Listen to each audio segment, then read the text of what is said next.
Alright, everybody. I've been doing some research on this Gerard morin, the replica. Basically, I bought this today. Cost me a good little amount too, because I had it's brand new and it's a washing machine draining pump, and supposed to have some kind of induction thing. I'm gonna pull it out of here, show you. If I can pull it up, there it is. You see right here, all it is a um, ceramic magnet, and goes inside of here. As you can see, there's nothing in there, just like a holder for it to spin around. There's no ball bearings, no nothing. And it's magnetized, so anyway, it's supposed to spin, and the magnet is supposed to basically get, I guess it's called an induction. Basically, the magnet on here is supposed to spin and push the electrons out of the copper wire through the back, and then you get power just like a regular generator. What I'm having trouble is it's not doing that. I have a voltage meter over here. It's set at 0.00 volts right now, and I have a power supply. As you can see, it goes down from this motor all the way down. It says 24 volt power supply that comes from house power, and I have this little light switch on here for when I want to turn it on and turn it off. Now, the problem I'm getting is if I set it for a really slow, like for the motor to move very, very slow, I could get about 1.5 volts of electricity. But that's all I could get out of it. Every time I start speeding up and bring the RPMs up, for some reason I get 0 voltage. Now, I was talking to some people on YouTube about how because they did the same replica and theirs is actually working. But I was asking them questions about it, and Ed Morbis, Ed Morbis was telling me that to basically, somebody was telling me already to speed it up. Like, he said his wasn't even getting anything until he got up to 1K, so basically 1,000 RPMs, and his motor is rated at 5,000 RPMs because it's a DC is rated at like 5,000, I guess. Mine is a 24 volt DC, and mine is rated at like 20 to almost 30,000 RPMs. Now, with this setup, I had it running about 3,000, right? It was 3,100 RPMs, and I was testing it with this RPM tester. Basically, I was just pointing. I have a little piece of reflective tape right here on the shaft, so every time I run around, I would just reflect right there, and it was I got it up to that speed. That's as fast as I can make it go through here. Now, if I went ahead and add magnets, as you can see right here and right there, and there's another 3 on the back side, but just to help it speed up and keep that kind of variable speed for me. The problem I'm getting is I can't get it to do anything. Like, literally, I could get this motor run as fast as I possibly can through this power supply and everything, and I'm still not getting literally no voltage, which makes no sense, because if I slow it down, it'll be 1.5 at least. Like, I got it up to 1.8 for like a second. It jumped up to that, and it just keeps jumping up and down, but it does something when I move slow. But when I move fast, nothing's happening. So is there like a break-in speed? Like, do I have to go to 5,000 RPMs and then it starts like producing electricity, or should it just already be producing electricity? I don't know. All I know is, the pump motor seems the same as that, like everybody else. It's a ceramic magnet, like I said. It goes into this U-shaped induction coil thing. I guess it's coil right here. And the only difference that I see is this coil has this, I'm not even sure what that is right here. But I even tried like hooking it up without this part, because you can see where they soldered that onto here. So what I'm going to do is go ahead and try to fix that too, so you can see what I'm talking about. Let me just take this part off.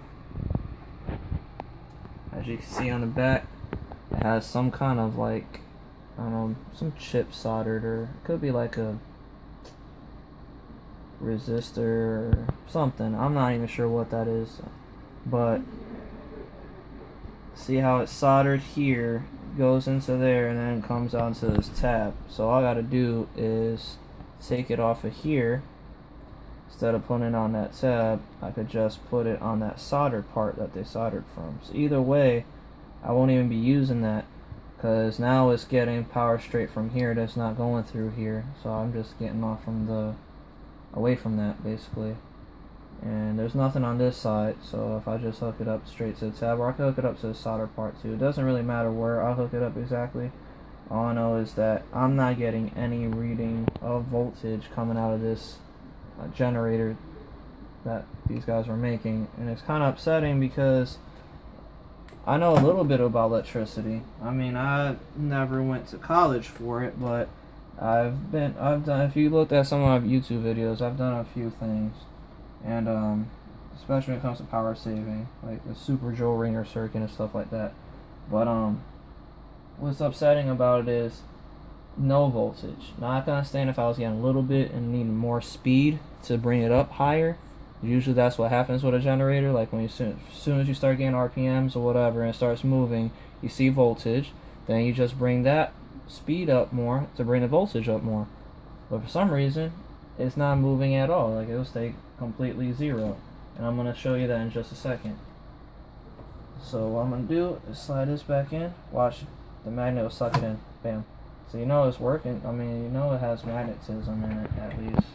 And I have this little thing to kind of lift it up just a little bit for me, because I know it's off, it's not connected. All I know is that I'm trying to get it to stay kind of put, because it's going to shake my whole table. And I don't mind it shaking the table, so I'm not going to mount it to my table unless I know it's actually working. And plus, this is my computer table. I'm saying, like, I won't mount it anywhere unless I actually have it working, because then it'll be a waste of me. It would be a waste of my time trying to mount something that's not even working. But let me go ahead and do this real fast, because I don't want to waste too much time, because the longer the video is, the longer it's going to take for me to upload, and I'm trying to get some answers for this.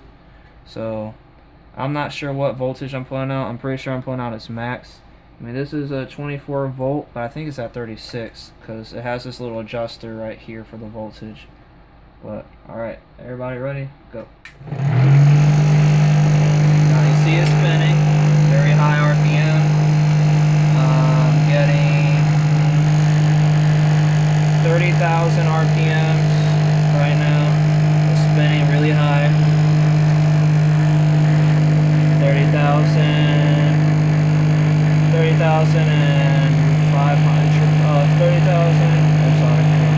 30,006, so 36, and it's moving very quickly.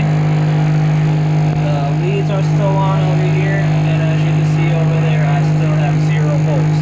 Now watch when I stop it. See how it came up and it had like half a volt right there because it was slowing down. That's what I don't understand. How is it having voltage if it's not when it slows down, but it's not having any voltage when it's speed all the way up? I mean, I can even bring down the speed and it still is not showing any voltage. It won't show any voltage unless I'm barely moving this motor in this shaft. That's what I don't get. Like, I literally could adjust it to bring the speed down to, like, I don't know, 1,000 RPMs, and it still isn't going to show 0, which I don't get out of this. Anyway, if anybody can let me know, you leave comments. I'm just trying to get some answers about this, because I would really like for it to work. Hopefully I don't have to buy another one of these. Maybe it's this. Maybe this could be the problem. I don't really know. All I know is I do have it running. You've seen it for yourself, and I wasn't lying about it. I even went and took this out of the equation to make sure that that isn't the problem. It's just something is not going right here, I guess, because my motor obviously works. You can see that, and this is actually connected, and it was shaking everything, so you know this was moving. And I just, like I said, I just really want some answers. Anybody has any answers they could give me, I really appreciate it. I made this video really for Ed Morbis. He said That's good. Test your Whirlpool motor wires with multimeter buzzer or ohm meter and make a video. So I tested it. Now I guess I should do the ohm meter thing. Let me see if I can do that real fast.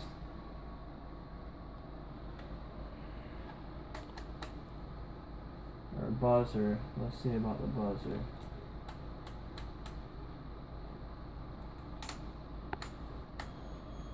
Well, the buzzer is on. There's a closed connection. See?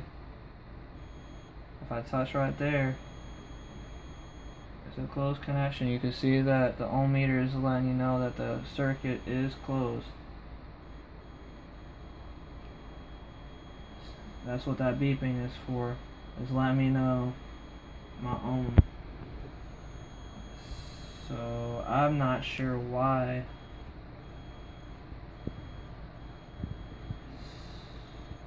I have no clue why it's not really working. That's the buzzer anyway, is what I meant to say.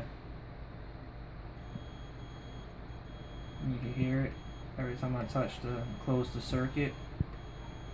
It's letting you know that there's no open space. Now if there was an open space, like how I took this off, you won't hear any buzzing, but if I touch it, you hear the buzzing in it. So that means it's not open, it's closed. So that means that it's actually working.